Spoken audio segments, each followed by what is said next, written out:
আসসালামু আলাইকুম। ওয়ালাইকুম কেমন আসসালাম। আছেন আপনি? জি, আলহামদুলিল্লাহ। আচ্ছা, এই আগামীর বাংলাদেশ কেমন দেখতে চান আপনি?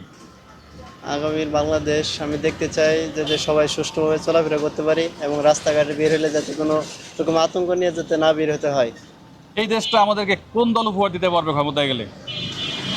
কোন দল উপহার দিতে পারবে এখন বর্তমানে সঠিকভাবে বলা যাচ্ছে না। কারণ যার আপনার উপর আমরা আশাবাদী আপনার ছিলাম, চিন্তা ভাবনা বলতে পারেন যে আমি এই দলকে সমর্থন করলে এটা হতে পারে। আমি স্বাধীন চিন্তাটা বলেন। আমি এখন সত্য কথা বলতে আমি এখন দেশে যে ভাবমূর্তি পরিবেশ, কিছুদিন আগে একটা দলের উপর নির্ভরশীল ছিলাম, এখন আইসা পড়ছে আরেকটা রূপ। এখন আমি এই মুহূর্তে নিশ্চিতভাবে বলতে পারতেছি না অমুক দলের উপর আমরা নির্ভরশীল।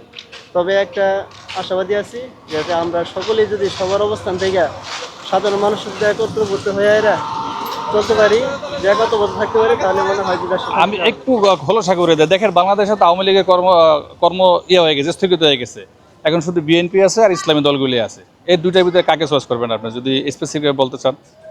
স্পেসিফিক বলতে গেলে এখন যে বিএনপিকে ট্যাকেল দেওয়ার মতো এখনো বাংলাদেশের দ্বিতীয় কোনো দল এখনো হয় নাই। তারপরেও আশাবাদী যে বিএনপি ব্যতীত যেমন জামাত ইসলাম, চরমোনাই, এনসিপি এরা এবং একত্রিত হলে ভালো হয়।